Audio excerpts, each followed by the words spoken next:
আমাদের চ্যানেলে নতুন নতুন পর্ব গল্প পড়তে ও দেখতে চ্যানেলটি সাবস্ক্রাইব করে রাখুন। অফিসের সিনিয়র রাগী বসের সামনে দাঁড়িয়ে আছে ঈশান। অবশ্য একবার ওনার চোখের দিকে তাকিয়েছিল, কিন্তু চোখ যেন নয়, আগুনের গোলা। ঈশান প্রতিদিন তানিয়া ম্যামকে দূর থেকে দেখলেও ওনার সামনে কখনো চোখে চোখ রেখে তাকাতে পারে না, কারণ ঈশানকে তানিয়া ম্যাম সহ্য করতে পারে না। ঈশান ওনার সাথে কথা বলতে গেলেই ম্যাম কেমন যেন রাগ দেখায় সব সময়। ম্যাম যেমন করে ঈশানের দিকে তাকিয়ে আছে, যার জন্য মনে হচ্ছে ও কোনো ভুল করে ফেলেছে। তার জন্য ঈশান মাথা নিচু করে দাঁড়িয়ে আছে। ঈশান আর চোখে তানিয়ার দিকে তাকাতেই ও এসে ঈশানের সামনাসামনি দাঁড়ালো আর বলতে শুরু করলো, মেয়েদের শরীরে স্পর্শ করার খুব শখ, তাই না? ম্যাম, আপনি এসব কি বলছেন? এইসব কি বলছি তাই না? এখন তুই আমাকে স্পর্শ করবি, তোর যেখানে ইচ্ছা হাত দিবি। ম্যাম, আপনার মাথা ঠিক আছে? কি সব উল্টাপাল্টা কথা বলছেন? যখন অন্য মেয়েগুলোর গায়ের উপর ঢলে পড়িস তখন তোর খুব ভালো লাগে না? এখন আমাকে স্পর্শ করতে বলছিস, স্পর্শ কর। ওই মেয়েগুলোর গায়ের যেখানে যেখানে হাত দিয়েছিস আমার গায়েও সেখানে সেখানে হাত দে। ম্যাম, আপনি ভুল করছেন, আমি এমন কিছু করিনি। কি বলেছিস? ভুল করেছি? আমি তোকে ভালোবেসে যে ভুল করেছি এখন সেই ভুলের মাসুল দিচ্ছি। তোকে যেটা করতে বলেছি সেটা কর। ম্যাম, একটু বোঝার চেষ্টা করেন, আমি ওদের সাথে জাস্ট কথা বলেছি। আমি তোকে বলছি না তুই আমাকে টাচ কর, তোর যেখানে খুশি টাচ কর, আমি তোকে বাধা দিব না। ম্যাডাম, আপনি আমাকে ভুল ভাবছেন, আর আমাকে এতটা বাজে ভাবেন যে আমি মেয়েদের গায়ের উপর ঢলে পড়ি, ওদের কি স্পর্শ করার জন্য লেগে থাকি? এটা আপনি কি করে ভাবতে পারলেন? আমি কিছুই ভাবিনি, সবটা আজকে নিজের চোখে দেখেছি। তোকে আমি কি বলেছিলাম? তুই অন্য কোনো মেয়ের দিকে তাকাবি না, দরকার ছাড়া কারোর সাথে কথা বলবি না। আর তুই কি করলি? বারবার ওই অচেনা মেয়ের সাথে। ম্যাম, বোঝার চেষ্টা করেন, আমি মানছি আপনি বলেছেন কারো দিকে না তাকাতে, আর প্রয়োজনে আমি ওর সাথে কথা বলেছি। আর মেয়েটা অচেনা নয়, আমি ওকে অনেক আগে থেকেই চিনি। ও, তার মানে এই রঙ্গলীলা অনেক আগে থেকেই চলছে, তাই না? ম্যাম, আপনি ভুল করছেন। আমি তো বলছি আমি এমন কিছু করিনি যার জন্য আপনার কথার বিরুদ্ধে যেতে হয়। আমি ভুল করেছি। তোকে ভালোবাসা আমার জীবনের সবচেয়ে বড় ভুল ছিল।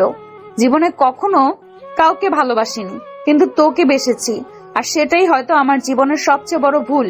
আমি জানতাম না পায়ের জুতোকে কখনো মাথায় ওঠাতে নেই, আর সেটাই করেছিলাম বলেই এখন ভুলের মাসুল হিসাবে আজকে আমাকে কষ্ট পেতে হচ্ছে। ম্যাম, আমি জানি আপনি আমাকে ভালোবাসেন, কিন্তু আপনি যেটা চান সেটা সম্ভব না। তাছাড়া আমি তো আপনাকে বলে দিয়েছি, আপনি আমাকে ভালোবাসলেও আমি আপনাকে ভালোবাসি না। আর ঠিকই বলেছেন, আমি পায়ের জুতো, ওই জন্য আপনার থেকে দূরে থাকার চেষ্টা করি, কারণ আমি বামন হয়ে আকাশের চাঁদের দিকে হাত বাড়াতে চাই না। আপনাকে কোনোভাবে কষ্ট দিয়ে থাকলে তার জন্য মাফ করে দিবেন প্লিজ। এর বড় তোর মুখ দিয়ে কথা বের হচ্ছে? তুই আর একটা কথা বলবি না, তাহলে আমার থেকে খারাপ আর কেউ হবে না। তোকে বারবার বলেছিলাম কোনো মেয়ের দিকে না তাকাতে, বলেছিলাম না তোর যা লাগবে নির্দ্বিধায় তুই আমাকে বলবি। আমি তোকে ভালোবাসি, তাই তোর জন্য সব করতে পারি, এমনকি তোর সাথে বেডে যেতেও আমার একটা মিনিটও সময় লাগতো না। তুই একটাবার আমাকে বলতি, কিন্তু তুই কি করলি?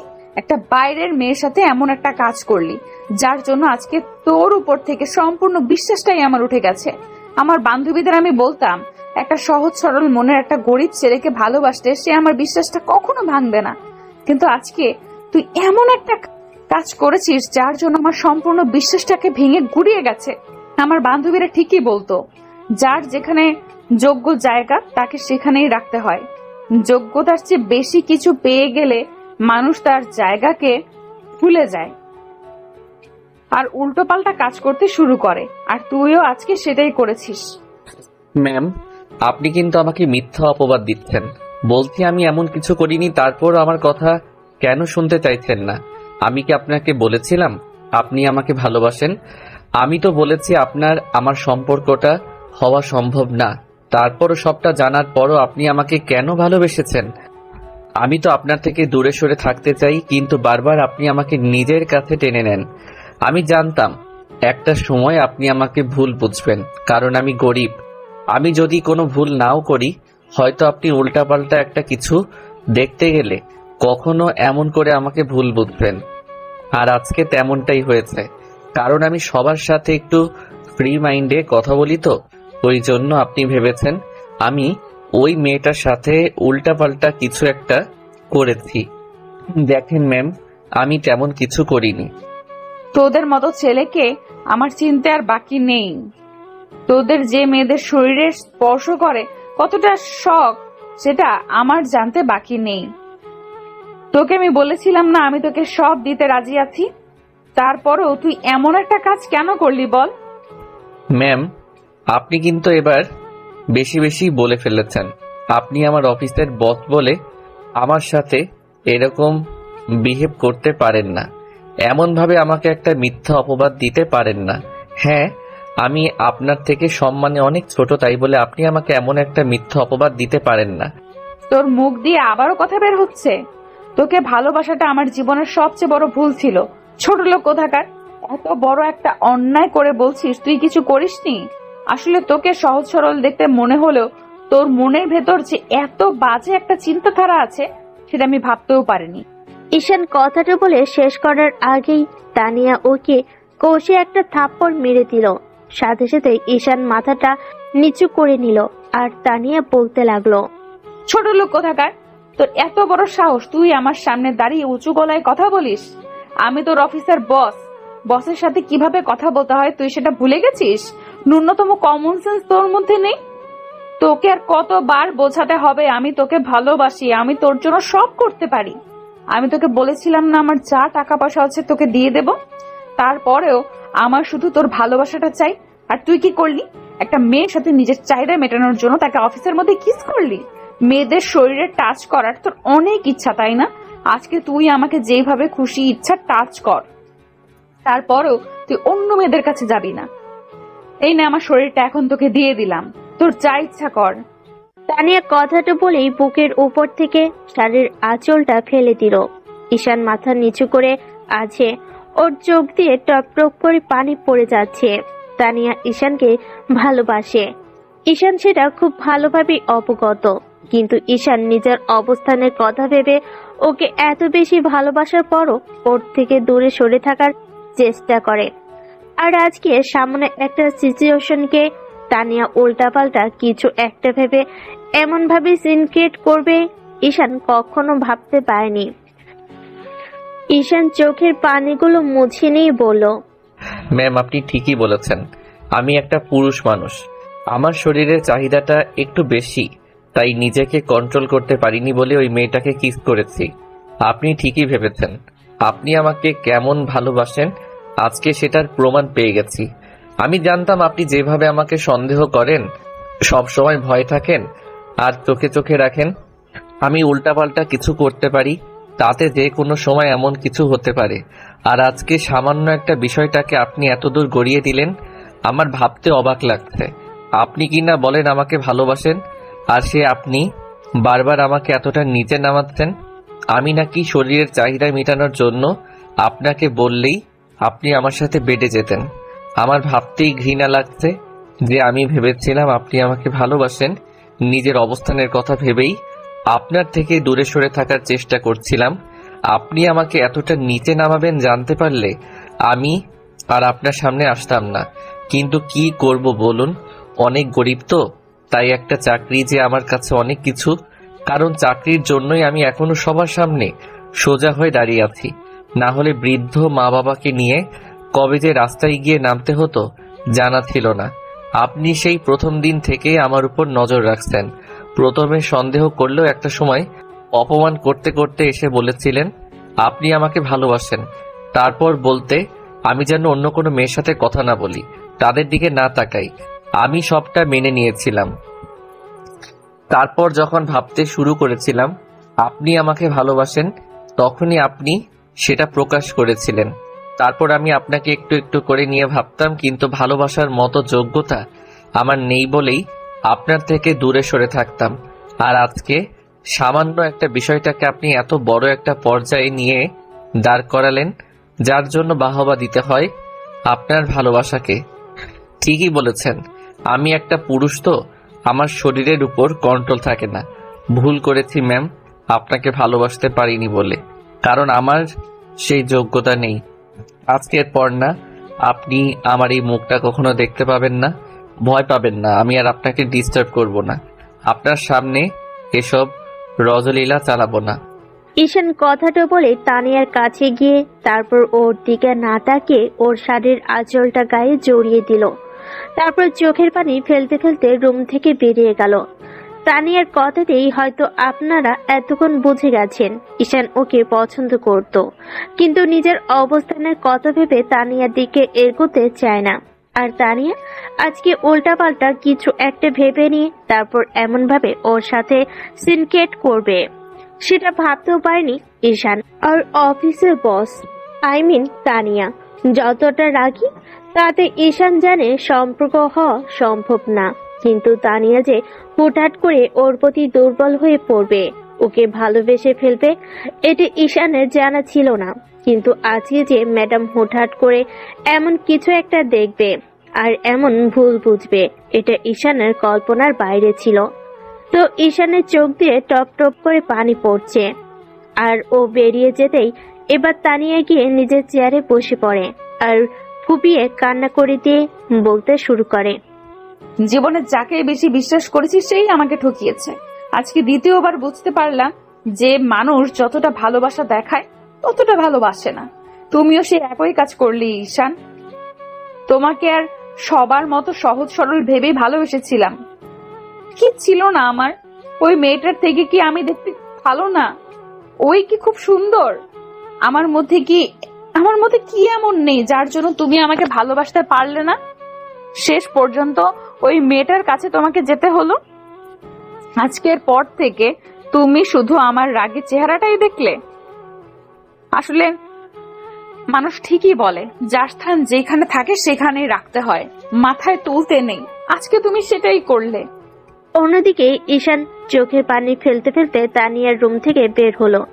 এর মাঝে সেই মেয়েটা অর্থাৎ ঈশানের কলিগটার সাথে ওর দেখা হলো। কলিগ ওর চোখে পানি দেখেই বলতে লাগলো, ঈশান, কি হয়েছে তোমার? তুমি কান্না করছো কেন?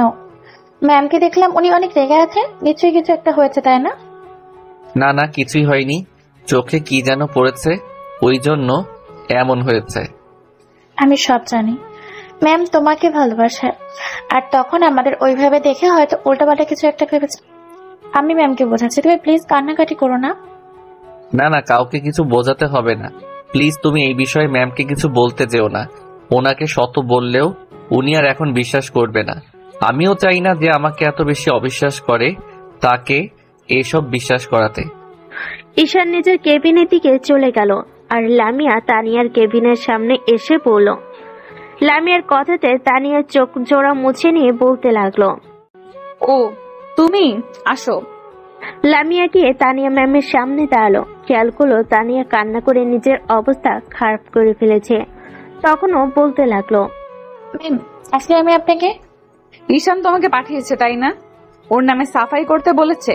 দেখো, আমি জানি তোমাদের মাঝে কি সম্পর্ক আর তোমরা তখন কি করছিলে সেটা আমি জানি।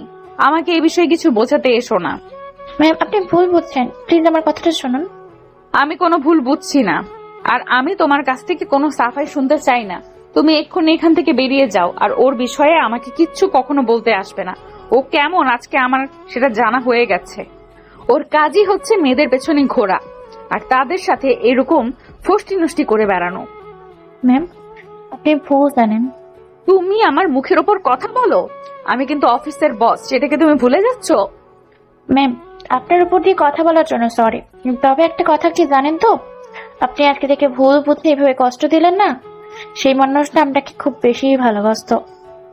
আপনি সেটা বোঝার চেষ্টাও করলেন না, আর আজকে সামান্য একটা বিষয়কে আপনি এত গভীর করে ফেললেন। দেখো, এই বিষয়ে আমি কিছু বলতে চাচ্ছি না, তাই তোমার আমাকে কোনো সাফাই করতে হবে না ওর বিষয়ে। ওর মতো একটা দুশ্চরিত্র লম্পটের বিরুদ্ধে কোনো কথা আমি শুনতে চাই না। তুমি এক্ষুনি এখান থেকে চলে যাও। হ্যাঁ ম্যাডাম, আপনার অফিস, আর আপনি যা বলবেন আমাকে তাই শুনতে হবে। আমি চলে যাচ্ছি, কিন্তু একটা কথা কি জানেন তো, আপন মানুষগুলোর কাছে থাকতে না মানুষটাকে মূল্য দিতে জানে না। তো এমন কোনো কাজ করবেন না যার জন্য আপনার নিজেকে কষ্ট পেতে হয়।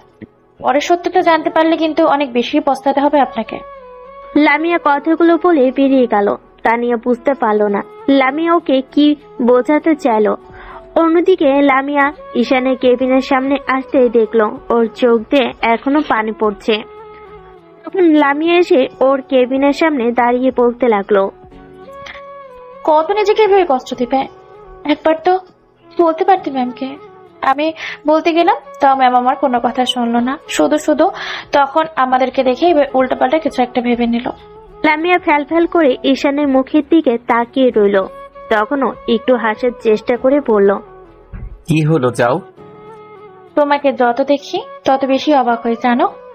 আর ম্যাম আজকের এই ভুলটা করলো, এর জন্য ওনাকে পস্তাতে হবে। উনি অনেক কষ্ট পাবে দেখো। প্লিজ ওরকম কোনো কথা বলো না। উনি বুঝতে পারেননি, কিন্তু ঠিক একটা সময় বুঝতে পারবে। আর আমি চাই না উনি এই ভুলটার মধ্য থেকে বেরিয়ে আসুক। তাতে উনি হয়তো আমাদের মাঝে অন্য কিছু সৃষ্টি করতে চাইবে। আমি চাই না তেমন কিছু হোক। লামিয়া একটা দীর্ঘশ্বাস ফেলে চলে গেল। আর ঈশান ভাবলো যে কদিন এই অফিসে থাকতে পারবে, মনোযোগ দিয়ে কাজ করবে। আর তানিয়া ম্যাম ওর সাথে কথা বলার চেষ্টা করলেও ঈশান কথার কোনো জবাব দিবে না, মুখ বুজে সবটা সহ্য করে নিবে। চাকরিটা খুব কষ্ট করে ঈশানকে পেতে হয়েছিল, আর এখান থেকে যদি বের করে দেয় তাহলে বয়স্ক বাবা মাকে নিয়ে রাস্তায় গিয়ে দাঁড়াতে হবে। কথাগুলো ভেবেই কাজ করতে লাগলো। তো দুপুর গড়িয়ে বিকেল হতে না হতেই পিয়ন ঈশানকে ডেকে নিয়ে গেল। তারপর আবারও ম্যামের কেবিনের সামনে গিয়ে বলল, কামিং ম্যাম। হ্যাঁ আসো। ঈশান গিয়ে তানিয়ার সামনে দাঁড়ালো। তানিয়া রাগি রাগি চোখে ঈশানের দিকে তাকালেও ও চোখ নামিয়ে নেয়। ম্যাম কিছু বলবেন? আসলেই তো লজ্জা নেই তাই না? ম্যামের কথা শুনে ঈশান চুপচাপ রইল। বুঝতে পারলো না এখন আবার কি অন্যায় করে ফেললো। তুই কি ভাবিস আমি কিছু জানি না? এখান থেকে যাওয়ার পর তোর লাইলির সাথে গিয়ে প্রেম আলাপ করছিলি, সেটা আমি খুব ভালো করে জানি। খুব হাসি পাচ্ছিল না আমার সামনে এরকম নাটক করে? তুই কি ভাবিস আমি কিছু দেখতে পাবো না? ঠিকই ধরেছেন ম্যাডাম, ওর সাথে আমার গভীর সম্পর্ক, অনেক দূর গড়িয়ে গেছে সম্পর্ক। এমনকি সামনে আমরা বিয়ে করতে চাইছি, জানেন তো। শোন, তোর এই রঙ্গলীলা না এখানে অন্তত চালাবি না। বাইরে গিয়ে যেখানে খুশি কর, তারপরও এখানে করতে আসবি না। যদি করিস তাহলে আমার থেকে খারাপ আর কেউ হবে না। সরি ম্যাম, আপনি যেটা ভাবছেন। হ্যাঁ, আমি তো সবসময় ভুল ভাবি, কারণ আমি তো একটা ভুলের উপর আছি, তাই না?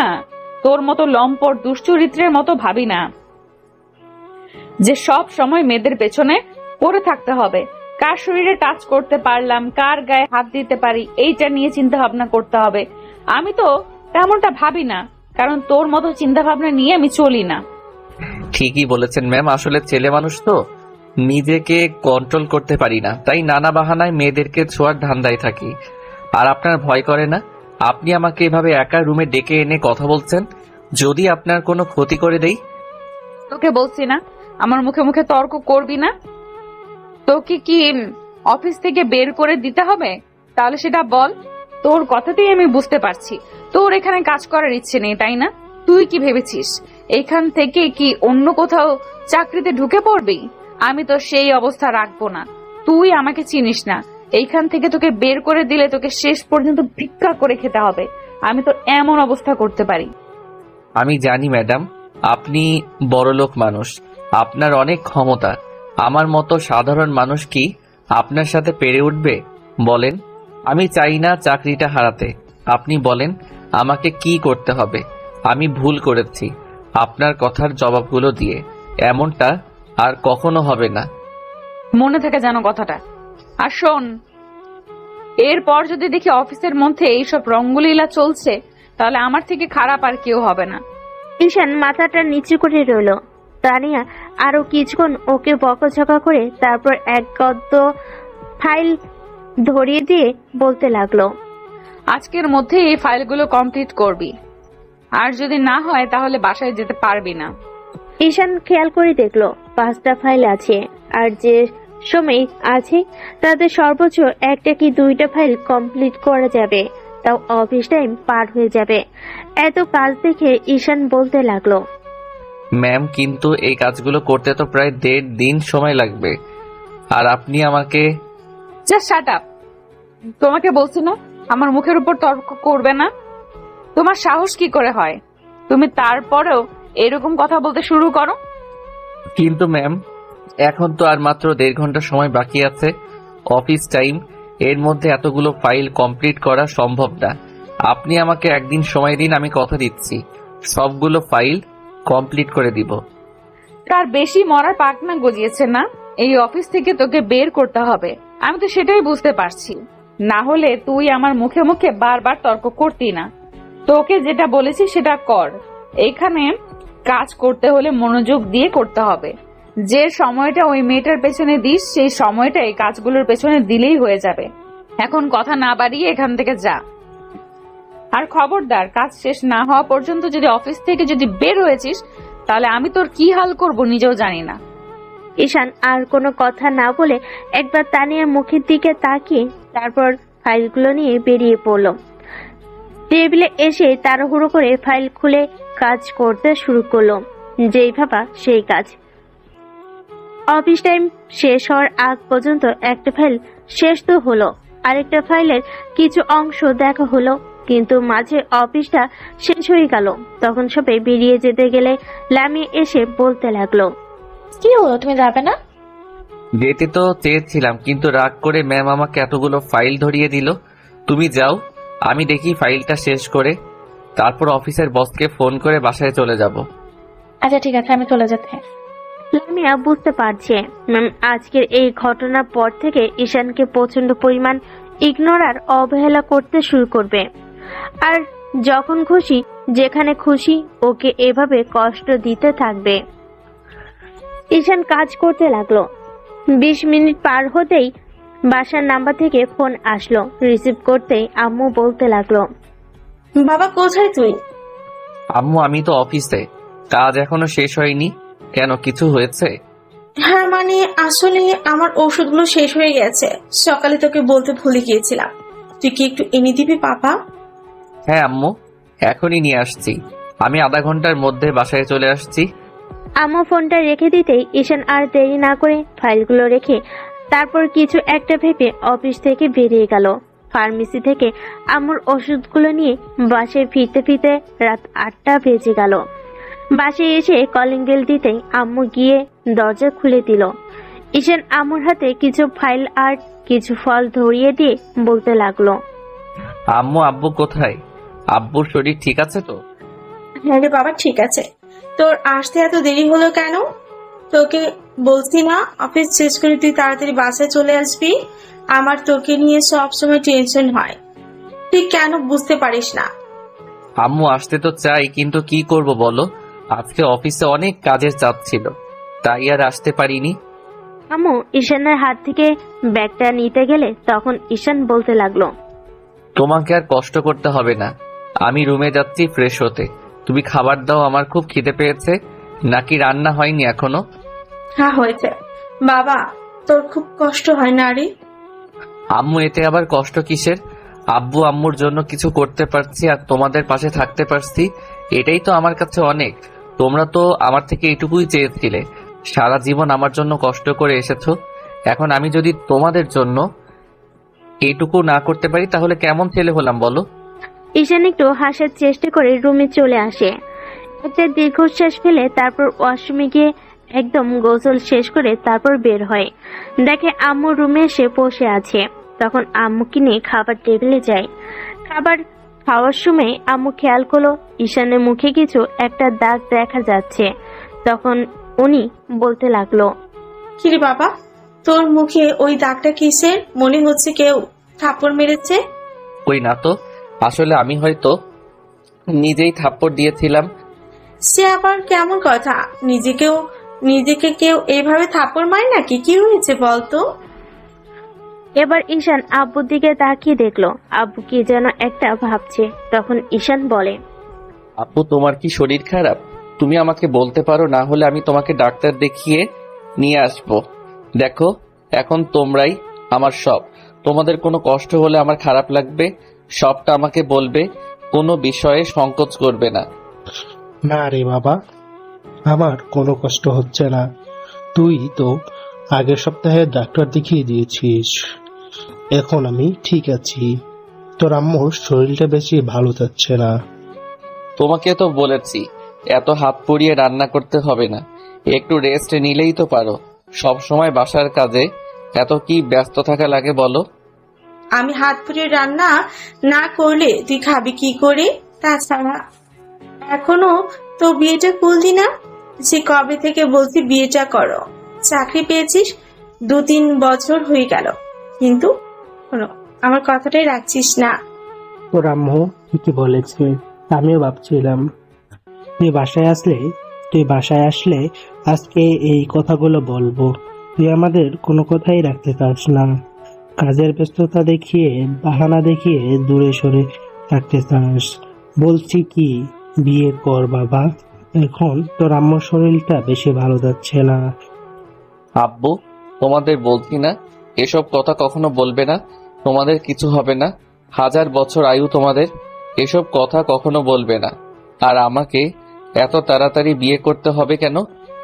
তাহলে কি আমাকে ওই হাত পুড়িয়ে রান্না করতে হবে? তাহলে বারণ করিস কেন? একদম আর বারণ করতে পারবি না।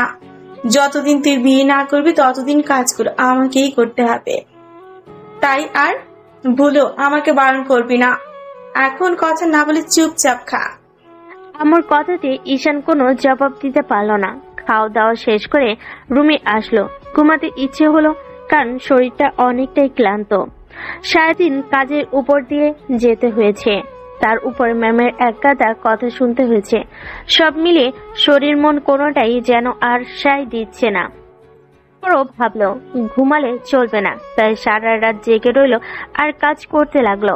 ভোর রাতের দিকে একটু চোখটা লেগে আসলে তখন ঘুমিয়ে পড়লো। তারপর আম্মুর ডাকে ঘুম ভাঙতে উঠে দেখলো অফিসে একটু লেট হয়ে যাচ্ছে, তাই তাড়াহুড়ো করে কোনো রকমে ফ্রেশ হয়ে না খেয়ে বেরিয়ে গেল।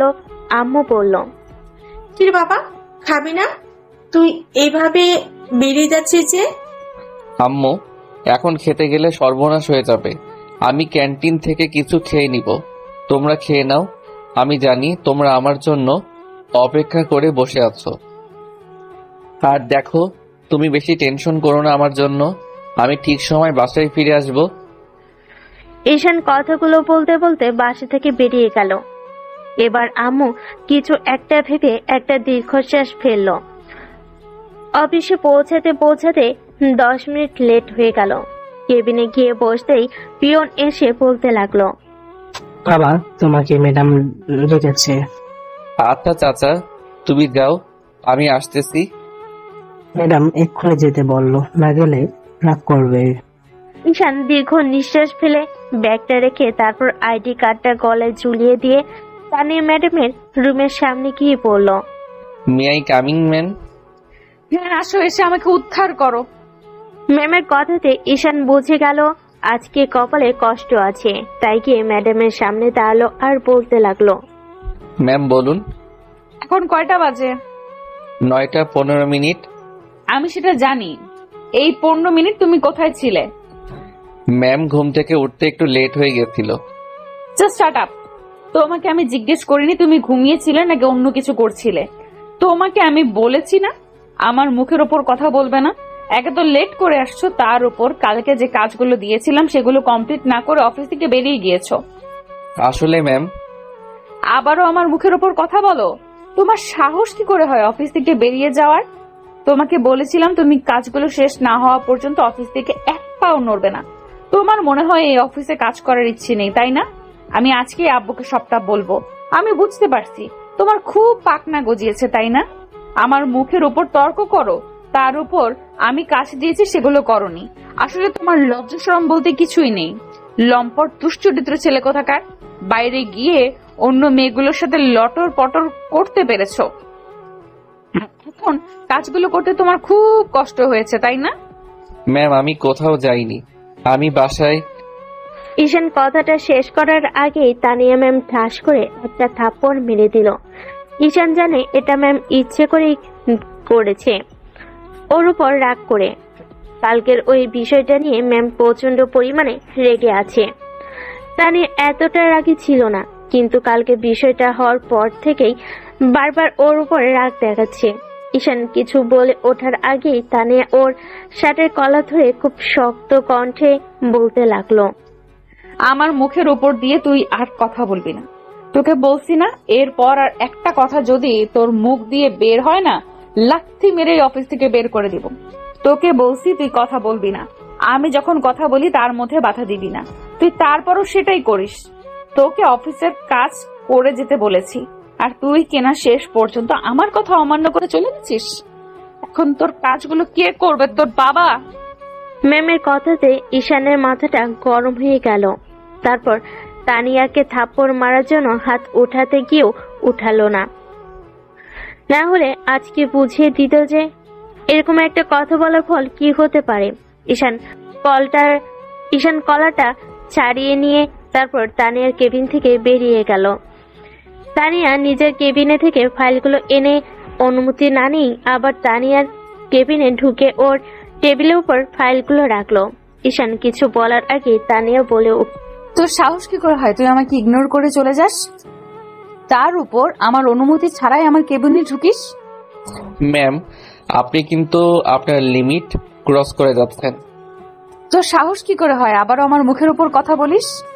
আর আমি ভুল করেছি সেটা বোঝাতে চাইছিস তুই? ম্যাম, আমি না হয় ভুল করেছি অফিস থেকে গিয়ে আপনার কাজগুলো না করে দিয়ে, কিন্তু আপনি সবটা না জেনেই আগেই আমাকে এসব উল্টাপাল্টা কথা বলছেন। আমি তো বলিনি আমি আপনার কাজগুলো করিনি। আপনি আগে সবটা দেখবেন, তারপর বলবেন। আপনার এখানে প্রত্যেকটা ফাইলের কাজ করা আছে। আর অফিস থেকে বেরিয়ে গিয়েছিলাম কারণ আম্মুর ওষুধগুলো ফুরিয়ে গিয়েছিল। সময় মতো ওষুধ না গেলে অসুস্থ হয়ে যেত, তাই বেরিয়ে গিয়েছিলাম।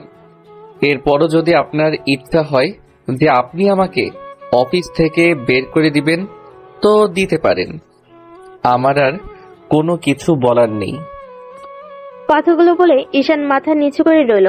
তানিয়া কিছুক্ষণ ওর দিকে তাকিয়ে থেকে তারপর ফাইলগুলো চেক করতে লাগলো। তারপর আবার কিছুক্ষণ ঈশানের দিকে তাকিয়ে থেকে বলল, যাও, এখন বাইরে যাও। আর একটা ফাইলে যদি ভুল থাকে না, তাহলে আমার থেকে খারাপ আর কেউ হবে না।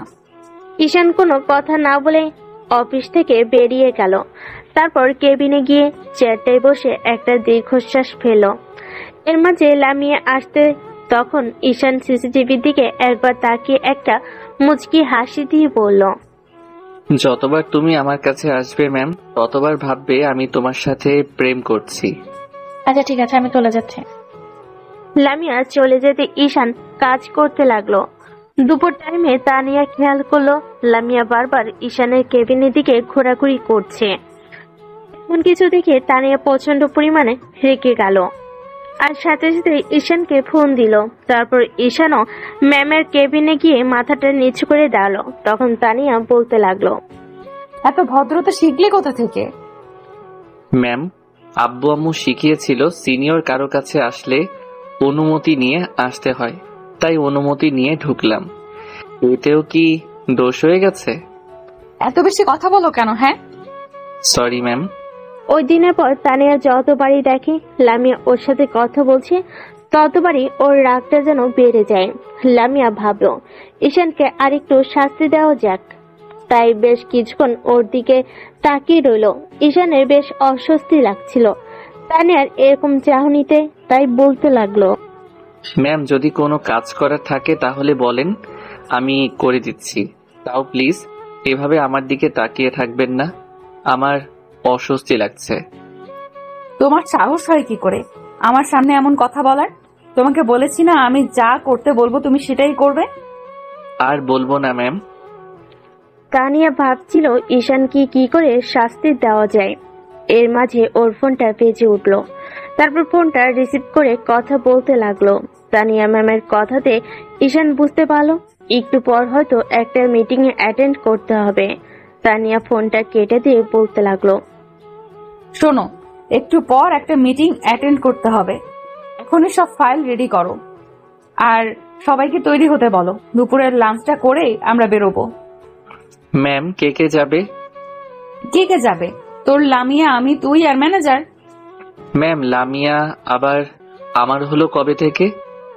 কেন, ওর সাথে তো লটর পটর ঠিকই করতে পারিস, তার উপর যখন তখন কিস করিস, হাক করিস, ও তোকে আদর দেয়, তাহলে তোর হবে না কেন? ঈশান ম্যামের কথাই জবাব দিতে কেউ দিল না, চুপচাপ ওনার মুখের দিকে তাকিয়ে রইল। তারপর কিছু একটা তাচ্ছিল্যের হাসি দিয়ে বলল, আচ্ছা ম্যাম, আমি তাহলে যাই, ফাইলগুলো রেডি করি। যা, কিন্তু বেশি দেরি হলে না তোকে একদম খুন করে ফেলবো। তো দুপুরের লাঞ্চটা করে তারপর ওরা অফিস থেকে 1 ঘন্টা দূরত্বে একটা রেস্টুরেন্টে গিয়ে এবং মিটিং অ্যাটেন্ড করলো।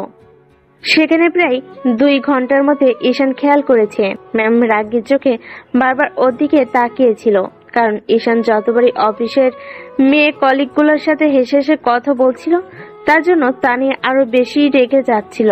তানিয়া বারবার রেগে ফুলছিল আর ভাবছিল, দাঁড়া লুচু, তোর লুচিগেরিটা গেল না তাই না? একবার অফিস থেকে বের হই তোর বাদরামি আমি বের করছি।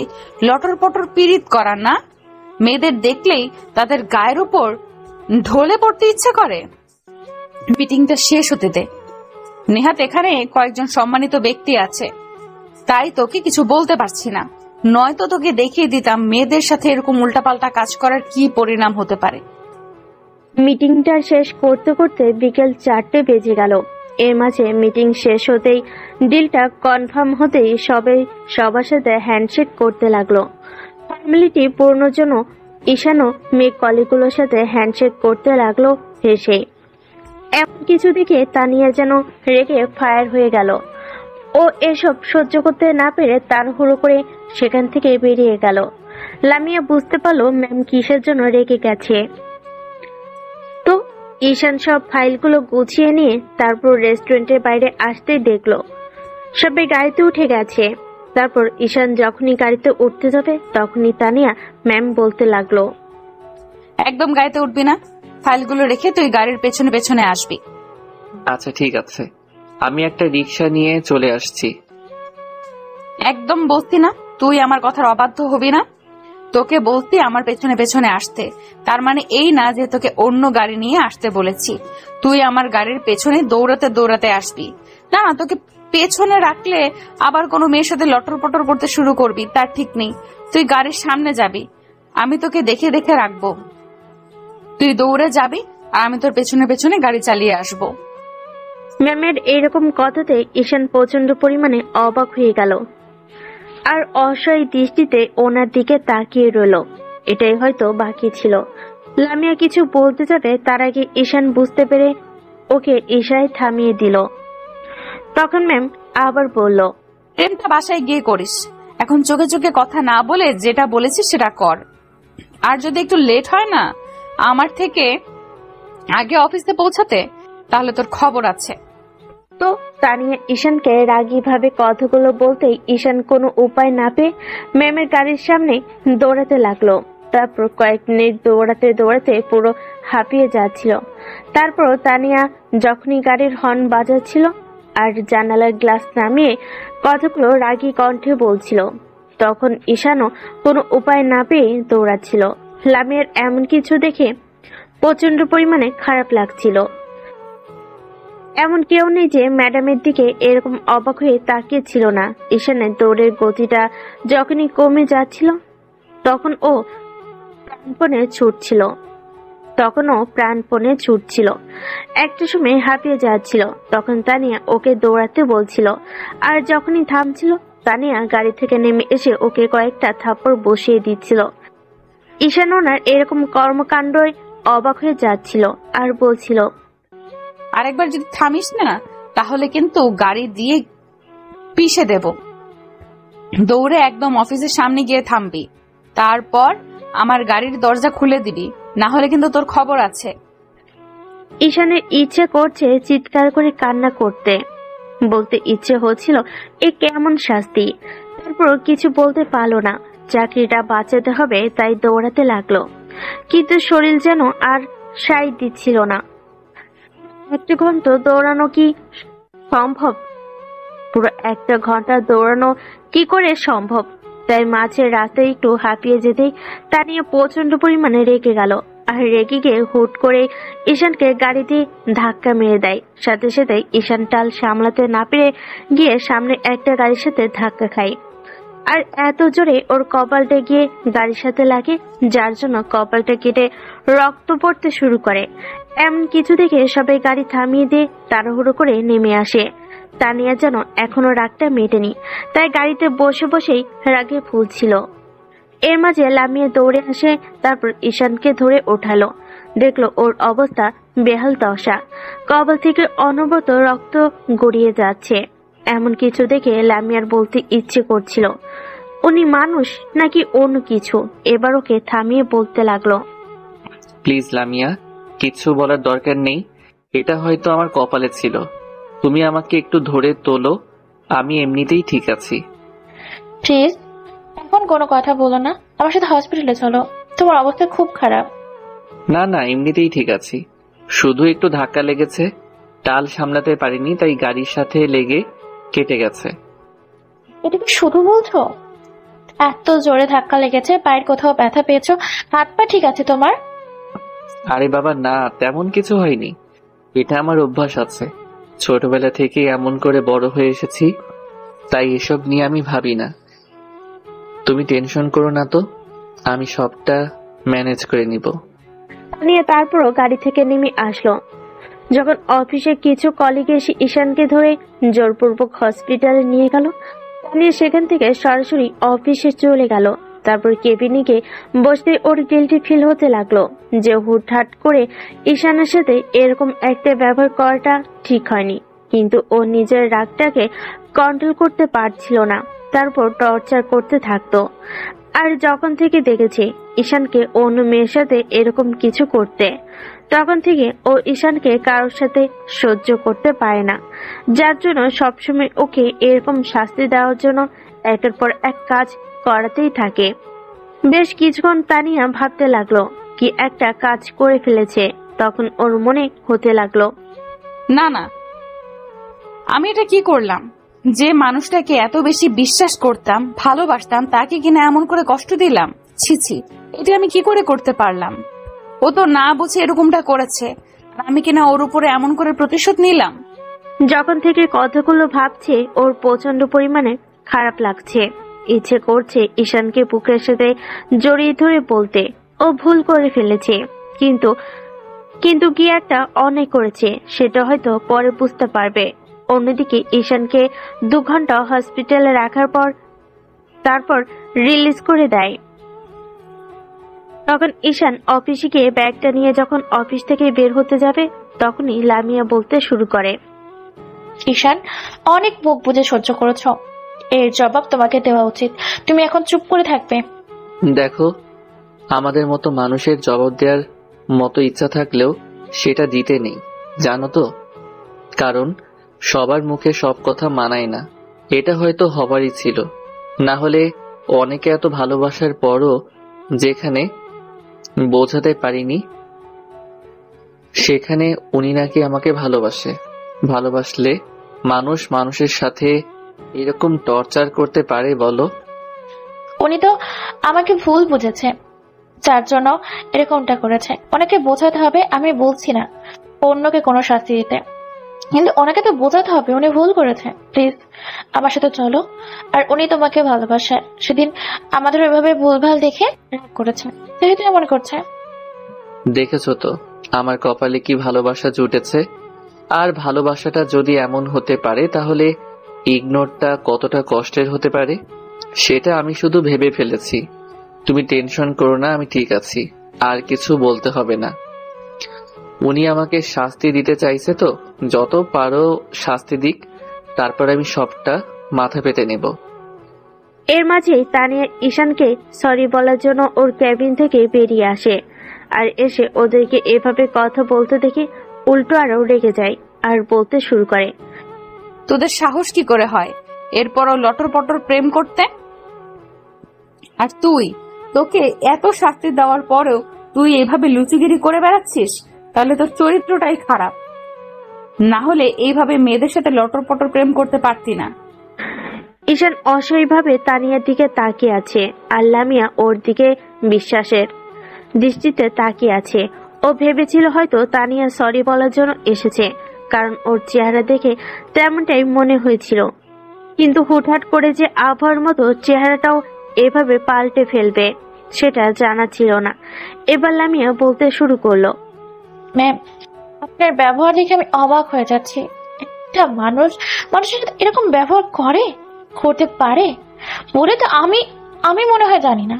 আপনি কি করে পারছেন ওকে এইভাবে অবহেলা করে ইগনোর করতে? আপনি নাকি ওকে ভালোবাসেন, আর ঈশান তো আপনাকে ভালোবাসতো, বলে কেন ওর সাথে এরকমটা করলেন? তুমি চুপ থাকো, তুমি একদম কথা বলবে না। ওকে আমার সামনে যতই ভালো সাজানোর চেষ্টা করো, ও কখনোই আমার কাছে ভালো হতে পারবে না। ও যে একটা লুচু আর ক্যারেক্টারলেস সেটা আমি জানি। ম্যাম, আপনি হয়তো আজকে রাগের মাথায় ওর সাথে এরকমটা করেছেন, কিন্তু ভালোবাসার মানুষটা যখন দূরে চলে যাবে না, তখন বুঝতে পারবেন ভালোবাসা হারানোর যন্ত্রণা কতটা। ও আপনাকে এত বেশি ভালোবাসতো যেটা আপনাকে বোঝাতে পারেনি। আপনি সামান্য একটা মিথ্যের কারণে ওকে বারবার এভাবে অপমান করে অবহেলা করে যাচ্ছেন, আর আজকে এমন করে কষ্ট দিলেন যার জন্য হয়তো একটা সময় আপনি এরকম করে অবহেলা করতে করতে ওর মন থেকে মুছে যাবেন। আর যখন বুঝতে পারবেন সেদিন আমাদের কোনো ভুল ছিল না, আপনার দেখার ভুল ছিল, তখন আপনি অনেক বেশি পস্তাবেন। তুমি কি ভাবো আমি কিছু বুঝি না?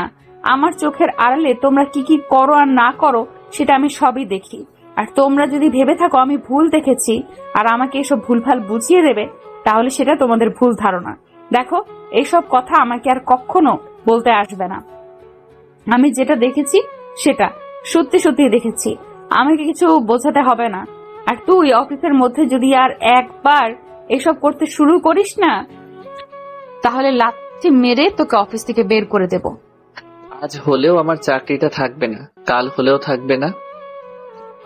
আপনি হয়তো 2 দিন আগে কিংবা পরে আমাকে বের করে দিবেন। শুধু একটা কেন গড়ে আছি জানেন?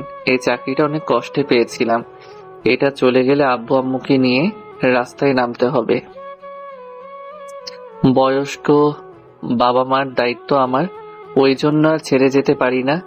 আপনার মতো বড় লোকের সন্তান হলে কবেই ছেড়ে চলে যেতাম। তো যা, তোকে এত ইমোশনাল কথা বলতে কে বলেছে? তুই কি ভাবিস এইসব বলে আমাকে নরম করতে পারবি? কখনো না। তোকে আমি হাড়ে হাড়ে চিনি, আমি তোকে কখনো ক্ষমা করব না। তুই শুধু দেখে যা আমি এরপর তোকে আরো কি শাস্তি দেই। ম্যাম, ভাববেন না গরিবরা তৈরি হয়েছে বড় লোকের থেকে অবহেলার শাস্তিটা পাওয়ার জন্য। ওইটা আমার অভ্যাস আছে, ছোটবেলা থেকে অবহেলিত হতে হতে এসেছি। যেখানে বন্ধুদের কাছেই অবহেলিত হয়েছি, আপন মানুষগুলোর কাছেই হয়েছি। শুধুমাত্র গরিব নামটা আমার সাথে জড়িত আছে বলে সেখানে আপনি আর কি আমাকে অবহেলা করবেন?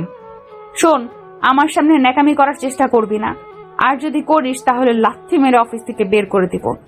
তুই আমাকে চিনিস না, তোকে আমি হাড়ে হাড়ে টের পাইয়ে দিব আমার সাথে পাঙ্গা নেওয়ার পরিণাম কি হতে পারে। লামিয়া কিছু বলতে গেলে ঈশান ওকে থামিয়ে দিয়ে তারপর অফিস থেকে বেরিয়ে গেল। তানিয়া এসেছিল ঈশানের সাথে কথা বলতে, কিন্তু এর মাঝে আবার এমন কিছু দেখেই হুটহাট করে মাথায় রাগ উঠে গেল। তো ঈশান বাসায় যাওয়ার পর আম্মু ঈশানের কপালে ব্যান্ডেজ রেখে অনেক উত্তেজিত হয়ে যায় আর বলতে শুরু করে, এ কি, তোর কপাল কি হয়েছে বাবা? এত বড় ব্যান্ডেজ?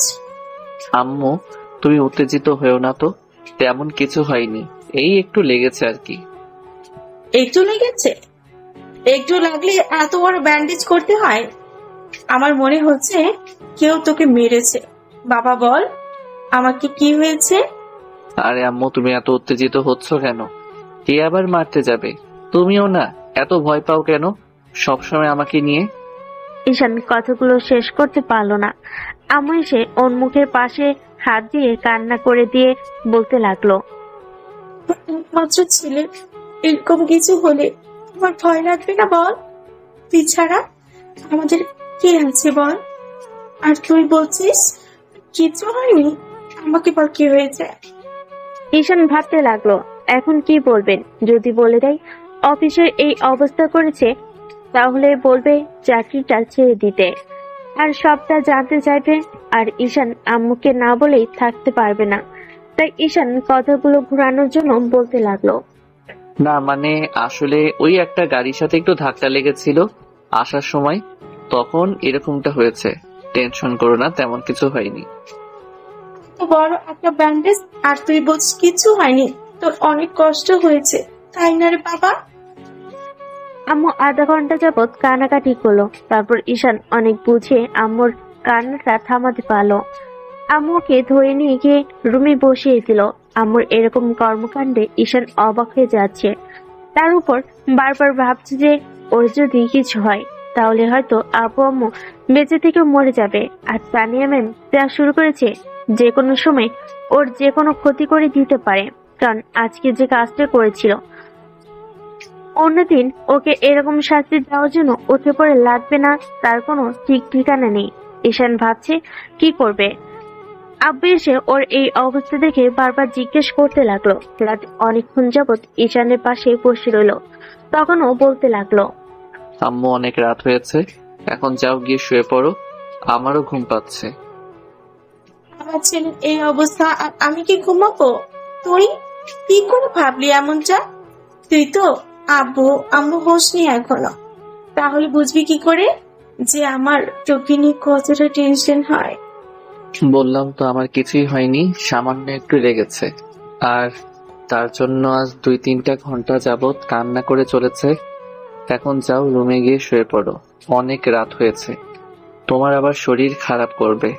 মাঝে মধ্যে এরকম একটু হওয়ার অভ্যাস তো আছে। তাছাড়া ছোটবেলায় কত কেটে ছিলে গেছে, তাতেই কিছু হলো না। আর এখন তো বড় হয়েছি। তো বড় হয়ে গেছো তুমি, তাই না? আব্বু আম্মুর কাছে কখনো ছেলে মেয়ে বড় হয় না, তুমি সেটা জানো না? জানি আম্মু, এখন যাও গিয়ে শুয়ে পড়ো। আর যদি না যাও তাহলে কিন্তু আমি খুব কষ্ট পাবো। আম্মু যেতে চাইছিল না, তাই ঈশান এরকম একটা কথা বলল। তারপর আম্মুর সাথে আরো কিছুক্ষণ কথা বলে তারপর চলে গেল। ঈশান একটা দীর্ঘশ্বাস ফেলে ভাবতে লাগলো, ম্যাম যা শুরু করেছে তাতে মনে হয় না আমার এখানে চাকরিটা বেশি দিন করা হবে।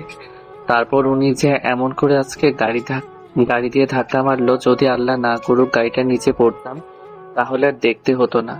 আসলে বড়লোক মানুষ তো, তাই কাউকে কষ্ট দিতে দুবার ওভাবে না। হয়তো বড়ই হয়েছে ছোটবেলা থেকে এমন করে সবাইকে কষ্ট দিতে দিতে, তাই হয়তো আমার সাথে এমন করলো। যাই হোক, খুব সাবধানে থাকতে হবে। আর কি করব, উনি যতবার আমাকে লামিয়ার সাথে কথা বলতে দেখে ততবারই অনেক বেশি রেগে যায়। বোঝাতে পারলাম না যে আমরা সেদিন ওরকম কোনো কাজ করিনি। পরদিন সকালে ঈশানের ঘুম ভাঙছিল না দেখে ওর আম্মু এসে দেখলো রুমের দরজা খোলা। তারপরও এসে যখনই ঈশানকে ডাকতে যাবে তখনই ওর গায়ে ধাক্কা দিতেই বুঝতে পারলো গাটা জ্বরে পুড়ে যাচ্ছে। তখনই আম্মু অনেক উত্তেজিত হয়ে গেল আর বলতে শুরু করলো, এটি বাবা, তোর গা তো জ্বরে পুড়ে যাচ্ছে, তুই একটা বার আমাকে বলিসনি কেন? আয় আল্লাহ, এই কি অবস্থা আমার ছেলের? আম্মুর চিৎকার চেঁচামেচিতে আব্বু তাড়াহুড়ো করে রুমে আসলো। দেখলো আম্মু কান্না জুড়ে দিয়েছে। তখন আব্বু বলতে লাগলো, কি হলো, তুমি এভাবে কান্নাকাটি করছো কেন? আর ঈশান, এই অবেলা শুয়ে আছিস, অফিসে যাবি না আজকে? ছেলেটার শরীর খারাপ হচ্ছে, জ্বরে ওর গা পুড়ে যাচ্ছে, তুমি এক্ষুনি ডাক্তারকে ফোন করো। কি বলছো তুমি, এটা আগে বলবে না? আমি এইমাত্র দেখতে পেলাম, তাড়াতাড়ি ডক্টর ও ফোন করে আসতে বলো। আমার ছেলেটার কি একটা অবস্থা। আমার কথাতে আব্বু তাড়াহুড়ো করে ডক্টরকে ফোন করলো। তখন আধা ঘন্টার মধ্যে ডক্টর আসলো। তারপর ঈশানকে দেখে কিছু ওষুধ লিখে দিয়ে গেল। আব্বু গিয়ে ওষুধগুলো এনে দিল। এরই মাঝে আব্বু জলপটি দিতে দিতেই ঈশানের একটু হুঁশ ফিরে আসলো। আম্মু প্রচন্ড পরিমাণে কান্নাকাটি করছে, ঠিক রাতের মতো করে। তো দুপুরের দিকে জ্বরটা কিছুটা কমলে ঈশান একটু আদশা হয়ে বসে রইল। আম্মু ওর পাশে থেকে সরছে না। ঈশান বুঝতে পারছে আম্মু ওকে দেখাশোনা করতে কষ্ট হয়। বয়স হয়েছে, বারবার বলে ওকে বিয়ে করতে, কিন্তু ঈশানই বা কি করবে? তাকে বিয়ে করে নিজের লাইফে জড়াবে, এমনকি অনেক টেনশনের মধ্যে আছে। তার উপর কাউকে নিজের লাইফে জড়ালে হয়তো আরো টেনশন বেড়ে যাবে। কারণ বর্তমানকার রিলেশনগুলো এরকমই, টেনশন ছাড়া সেখানে মানসিক শান্তি বলতে কিচ্ছু নেই। তো এভাবে প্রায় 5টা দিন কেটে গেল।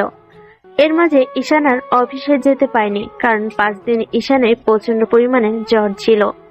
এর মাঝে লামিয়া ঈশানের খোঁজ নিতে গিয়ে জানতে পারে ওর জ্বর হয়েছে। তখনও অফিস থেকে ছুটি নিয়ে ঈশানের পাশে এসে ওকে দেখে যায়। আর ঈশান অফিসে যেতে চাইছিল, কিন্তু আব্বু জোরপূর্বক ওকে যেতে দিল না। তখন ভেবেছিল ম্যাডাম হয়তো প্রচন্ড পরিমাণে রাগারাগি করবে, আবার পরক্ষণে ভেবেছিল যে অফিসের বসকে ফোন করে বলে দিবে অফিসে যাওয়ার আগে। অফিসের বস ম্যামকে একটু বুঝিয়ে বলে আর রাগারাগি করবে না। আসলে তানিয়া ম্যামের আব্বু অনেক ভালো একজন মানুষ, কিন্তু ও নিজেই কেন এতটা রাগী সেটা ঈশান জানে না। তো 5 দিনের মাথায় ঈশান একটু সুস্থ হতে তারপর অফিসে যাওয়ার জন্য সকালে রেডি হচ্ছিল। তখন আম্মু এসে বলতে লাগলো, আবু তুমি রেডি হয়ে কোথায় যাচ্ছ? আম্মু, কোথায় যেতে পারি তুমি তো সেটা খুব ভালো করেই জানো। আজকে 5 দিন অফিসে যাওয়া হয় না। জানি অফিসের ম্যাম কি অবস্থা করবে অফিসে গেলে, জানা নেই। কিন্তু তোর শরীর খারাপ, এই অবস্থাতে তুই অফিস যাবি মানে? আমি তোকে কিছুতেই যেতে দিব না। আম্মু আর পাগলামি করো না তো, অনেকদিন তো বাসায় থাকলাম, এতদিন কোনো অফিসে ছুটি দেবে না। তার উপর আমি এতদিন ছুটি নিলাম, এর জন্য ম্যাম হয়তো অনেক রাগারাগি করবে। তুমি আর আমাকে আটকেও না তো, আমাকে যেতে দাও। এখন তো আমি ঠিক আছি, এখন না গেলে আর কবে যাব বলো? আম্মু কিছু বলতে গিয়েও পারল না। ওনের অফিসে চাকরি করে ঠিকই তো বলেছে, আর কতদিন এভাবে পাশেই বসে থাকবে? তাছাড়া শরীরটা এখন ঠিক আছে। ঈশান খাওয়া দাওয়া করে বেরিয়ে গেল। যাওয়ার সময় আম্মুকে বলল যেন সময় মতো অফিস যাওয়ার আগে আম্মু বলল যেন সময় মতো অফিসে পৌঁছে ফোন দেয়। অফিসে পৌঁছে একটা দীর্ঘশ্বাস ফেল ঈশান, তারপর কেবিনে গিয়ে বসলো। এর মাঝে তানিয়া রেগে আগুন হয়ে আছে। 5 দিন পর আজকে ঈশানকে দেখেই তানিয়া ম্যামের মাথায় রাগ উঠে গেল। তানিয়া চেয়েছিল ঈশানকে ফোন করতে, কিন্তু করেনি। ভেবেছে অফিসে আসলে শাস্তি দিবে। ঈশান ডেস্কে বসতে ওর সামনে তানিয়া পিয়নকে দিয়ে ঈশানকে ডেকে পাঠালো। বাবা, তোমাকে ম্যাম যেতে বলেছে। ঈশানের বুঝতে বাকি রইল না ওর কপালে দুঃখ আছে। ঈশান দেরি না করে উঠে তানিয়া ম্যামের রুমের সামনে গেল। তারপর যেই অনুমতি নিতে যাবে তখনই তানিয়া বলতে লাগলো, আসেন নবাবজাদা, আপনার জন্য অফিসের দরজা খোলা আছে। তানিয়ার কথা ধরন দেখে ঈশানে বোঝা হয়ে গেছে আজকে কপালে কি আছে।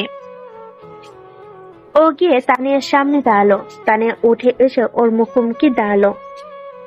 তারপর কপালের দিকে তাকাতে দেখলো ব্যান্ডেজটা খোলা আর একটু কাটার দাগ আছে।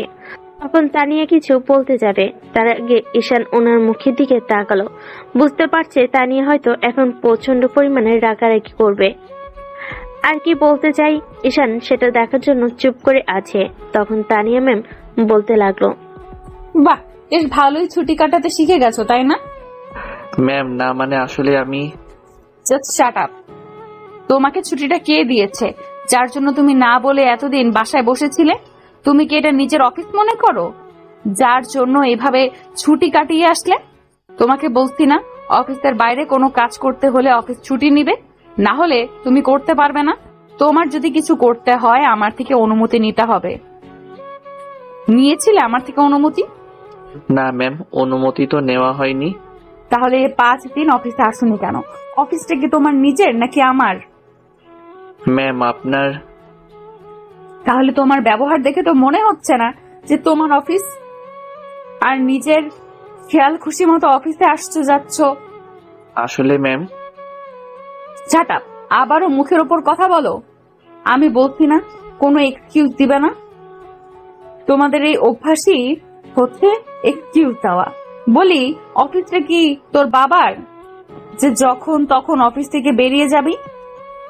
তোকে বলেছি না এখানে কাজ করতে হলে আমার কথা শুনে কাজ করতে হবে।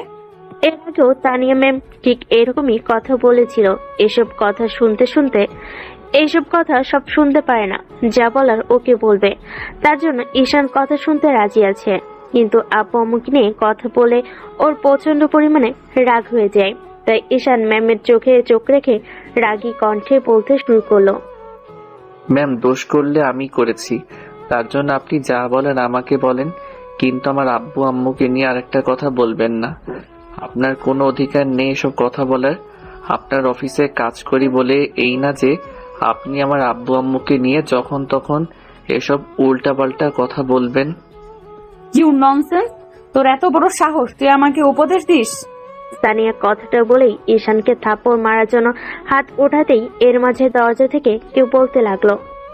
তানিয়া, কি হচ্ছে এটা কি? কারোর এরকম কথা শুনে তানিয়া হাতটা উঠিয়ে থাপ্পড় মারতে কেউ মারতে পারলো না, হাতটা ওইভাবেই শক্ত করে রাখলো। তখন দুজনেই ঈশানের দিকে তাকালো, খেয়াল করলো অফিসের বস দাঁড়িয়ে আছে দরজায়। তখন অফিসের বস অর্থাৎ তানিয়ার আব্বু এসে ওদের সামনাসামনি দাঁড়ালো আর বলতে শুরু করলো। তানিয়া, হচ্ছে এটা কি? তুমি জানো না ও কত বড় একটা ফাজিল। ওকে আমি যা বলি ও তার উল্টোটা করে। আমি ওকে যতবার এসব কাজ করতে মানা করি ও সেটাই করে। আব্বু, তুমি এখানে আসছো কি জন্য? তোমাকে বলছি না অফিসে আসতে হবে না? হ্যাঁ, আমি অফিসে না আসলে তো তোমার এই কলিগগুলোর সাথে এরকম উল্টাপাল্টা মিসবিহেভ করার সুযোগটা পেয়ে যাও, তাই না? তোমাকে আমি কতবার করে বলছি কারোর সাথে এরকম বাজে বিহেভ করবে না। তোমার সাহস কি করে হয় ওর গায়ে হাত তোলার? তোমাকে বলছি না ওদের তুমি কাজ করাও ঠিক আছে, কিন্তু ওরা তো আর তোমার কাছে ওকে বিক্রি করে দেয়নি। আব্বু, তুমি জানো না ও আজকে 5টা দিন যাবত অফিসে আসেনি, আর ওকে মারবে না তো কি করবে? ও যেসব কাজ করে অফিসের মধ্যে এবং বাইরে, তার জন্য ওকে মারাই উচিত। না, তুমি চাইলেই কারো গায়ে হাত তুলতে পারো না। ও তোমার অফিসের কলিগ, ওর একটা সম্মান আছে, ওর গায়ে হাত তুলতে পারো না। এটা তোমার দ্বারা হতে পারলেও এটা তোমার অধিকার নয়। তুমি অফিসের সবচেয়ে উঁচু চেয়ারে বসেছো, তার মানে এই না যে ওরা তোমার সব আদেশ মেনে চলবে। ওদের তো অসুবিধা আছে। আব্বু, তুমি জানো না 5টা দিন যাবত অফিসের বাইরে ছিল, আর এই 5টা দিন কত কি হয়েছে তুমি জানো? আমি ওকে বলেছি ওর জন্য অফিসের বাইরে না থাকে, কিন্তু আমার কোনো কথাই শোনে না, সবসময় উল্টো কাজ করে। সেট আপ, আমি তোমার সাথে কথা বলছি আর তুমি ওর 10 গুণ নিয়ে বিচার করছো। ও আমাকে ফোন করেছিল, বলছিল তুমি ওর সাথে রাগারাগি করতে পারো, তাই আসা। আর ওর 5টা দিন যাবত জ্বর ছিল, আমি সেটা খুব ভালো করে জানি, কারণ ও আমাকে ফোন করে বলেছিল। তোমাকে আর বোঝাতে হবে না কি জন্য অফিস আসতে পারেনি। ও বলেছিল তুমি ওর সাথে রাগারাগি করতে পারো, তাই আমাকে ফোন করে বলেছিল যেন আমি তোমাকে বলে দিই। কিন্তু এখানে আসার আগে তুমি যে ওর সাথে এতটা বাজে ব্যবহার, সেটা আমি জানতাম না। আর আজকে এখানে না আসলে বুঝতেই পারতাম না যে আমি কার হাতে অফিসটাকে ছেড়ে দিয়ে গেছি, আর সে আমার আড়ালে আমার অফিসের কর্মীদের গুলোর সাথে কি রূপ ব্যবহার করে। বাবা, তুমি একটা বাইরের ছেলের জন্য আমার সাথে এইভাবে রাগারাগি করছো? ওর মতো একটা লম্পট দুশ্চরিত্রের জন্য আমার সাথে এরকম রুড ব্যবহার করছো? তানিয়ার আপু এবার প্রচন্ড পরিমাণে রেগে গেল ওর এরকম ধরনের রুড বিহেভ দেখে। নিজের মেয়ের এরকম বাজে এ ধরনের কথা শুনে, মন্তব্য শুনে প্রচন্ড পরিমাণে অবাক হয়ে যাচ্ছে। ছোটবেলা থেকে তানিয়া লাইফে মাথায় চড়ে বসেছে, তাই প্রচন্ড পরিমাণে রেগে গিয়ে বসেবার মারার জন্য হাত উঠালো। তানিয়া, বস কথাটা বলে তানিয়াকে থাপ্পড় মারার জন্য হাত ওঠাতেই উভয়ের চোখ বন্ধ করে নিল। ঈশান সাথে সাথে বসের হাতটা ধরে ফেল। বস ঈশানের দিকে তাকাতেই ও বসের হাতটা ছেড়ে দিল। তারপর বসের সামনে 2 হাত জোড় করে বলতে লাগলো, বস প্লিজ আমার জন্য ম্যামের গায়ে হাত তুলবেন না। আমি আপনার কাছে হাত জোর করে মাপ চাইছি। আপনি এভাবে রাগারাগি করবেন না, সবকিছুর জন্য আমি দায়ী।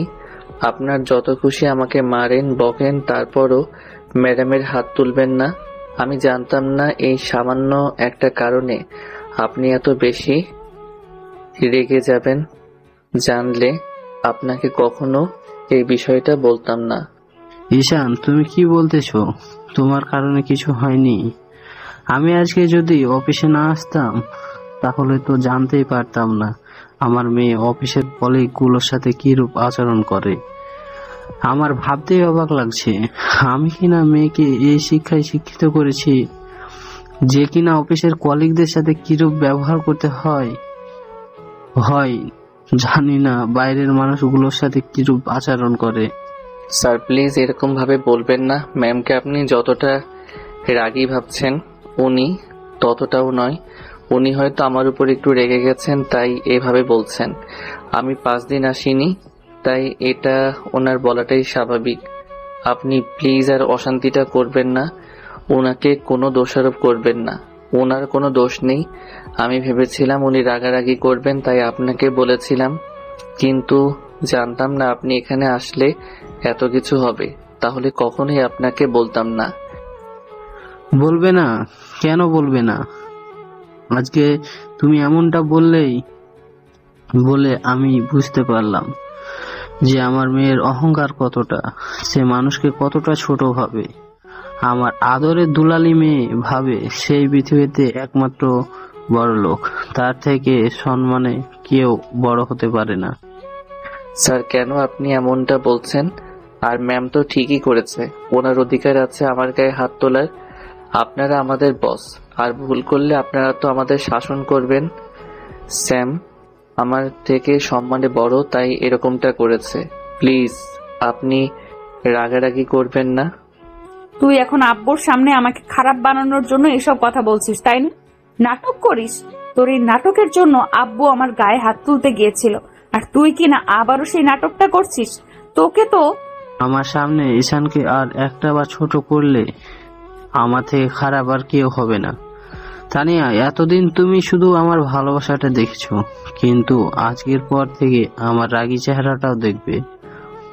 আমি তোমাকে ছোটবেলা থেকে লাই দিয়ে দিয়ে মাথায় তুলে ফেলেছি, যার জন্য তুমি আজকে এরকম একটা কাজ করতে গেছিলে। তোমার সাহস কি করে হয় অফিসের একজন কর্মচারীর গায়ে হাত তোলো?